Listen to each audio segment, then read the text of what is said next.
Are you serious? Are you serious? Johnny Depp! I know, everybody calm down. I'm not talking about his latest movie again. And, we know he was in the Pirates of the Caribbean and all kinds of different things. No. Johnny Depp made a...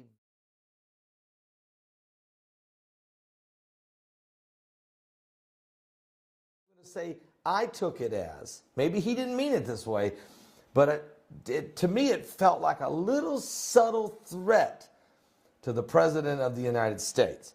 He did it very craftily, and he did it by quoting the actor John Wilkes Booth, who assassinated the President of the United States. So you have to understand, when Madonna says she feels like blowing up the White House, people stop and say, wait a minute.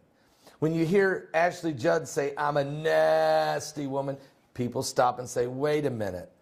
And when you see people like different folks in Congress, some of the congressmen and women, or the media saying things, or there's a play, or Snoop Dogg does a video where he's shooting a clown that looks like representing President Donald Trump. Or you see Kathy Griffin of CNN holding up a severed head of the President of the United States. Or in Central Park, there's a play. It might be Julius Caesar and Shakespeare, but Julius Caesar is actually a Donald Trump.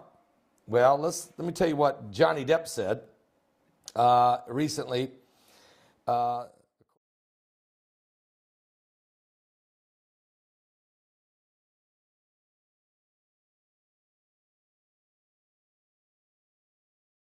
Jokingly, ironically, he spoke of the killing of President Donald Trump. Speaking this yesterday at the Gladysbury Arts Festival in the Southwest England, Mr. Jonathan Depp asked the audience, can you bring Trump here?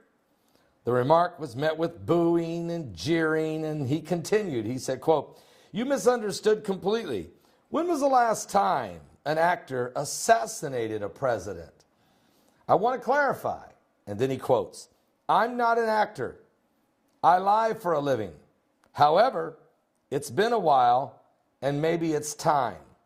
Then he says the words are being interpreted as an allusion to the assassination of President Abraham Lincoln by John Wilkes Booth, who was an actor back in 1865.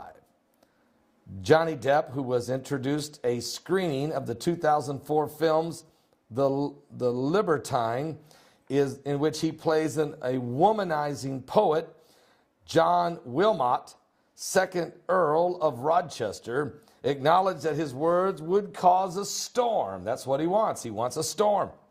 He says, quote, by the way, this is going to be in the press, and it'll be horrible. He said, it's just a question. I'm not insinuating anything. Of course he isn't. He's not insinuating anything. At least he says he isn't. But certainly, the conjecture from his statements brings it back up again, puts it back on the table for and we just had a congressman, Johnny, look, we just had a congressman shot and nearly died, and 4 others shot. The guy who shot him was a political terrorist. And John T. Hodgkinson of Illinois, a former volunteer for the presidential campaign of Bernie Sanders, also had 6 more congressmen on a hit list in his back pocket. All of them were right-wing conservative Republicans.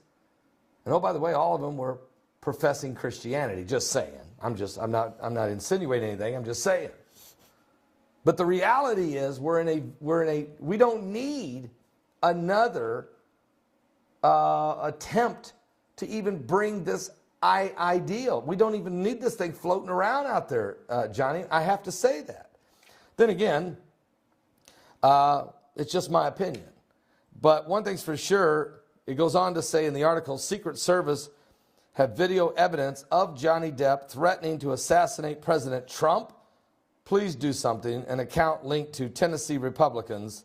Others suggested a boycott of Mr. Johnny Depp's films, although supporters countered the remarks were clearly made in a jest. Well, he said he was joking, and he said, don't misread this, but the insinuation, he may say he's not insinuating, he may say he's not joking, but by the fact he put it out there and talked about John Wilkes Booth, and you know what I'm saying? We just don't need it right now. You know the environment is hostile toward Trump. The mainstream, lamestream, fake news media will never let up on the president till the end, till he's done with his presidency. And then, of course, the newspapers that are so left-wing leaning and the lies that are spinning out of Hollywood already, the last thing we need is another Hollywood actor getting in the fray. But, folks, this is the time we're living in. This is the day. Are you serious? Get a cup of coffee and just calm down, everybody. Somebody send Johnny Depp a letter and say, Johnny, just calm down. Everything's going to be okay. How about an endorsement of the president, Johnny? Even if you want to joke about it. Just joke about endorsing the president for once. I mean, we won't have to take you literally if you don't want us to. You don't even have to insinuate you're endorsing him. But wouldn't that be a change of pace? That would be some real acting for you, though. Like you said, you're not really an actor. You're just a liar for a living. I'll be back with more current world events and how they relate to biblical prophecy. Folks, the Bible tells us in the last days they will speak evil of dignitaries. And it says in the last days, because iniquity abound, the love of many will wax cold. Pray for Johnny Depp. Pray for everyone. And mostly pray for the President of the United States and his family, the Vice President and his family, that they be protected in this hostile world. I'll be back with more current world events and how they relate to biblical prophecy. We are living in the last days. Do not miss today's live broadcast. We're going to be broadcasting here from the Salvation Station. We don't have our lights right. We're working out the bugs. But, and I know we're going to have an American flag back there. Calm down, calm down. We're going to have it. It's going to come together. Just, we're working out the bugs today. We got a lot. It's going to take quite a bit. Help us. Thank you. God bless. I'll see you then.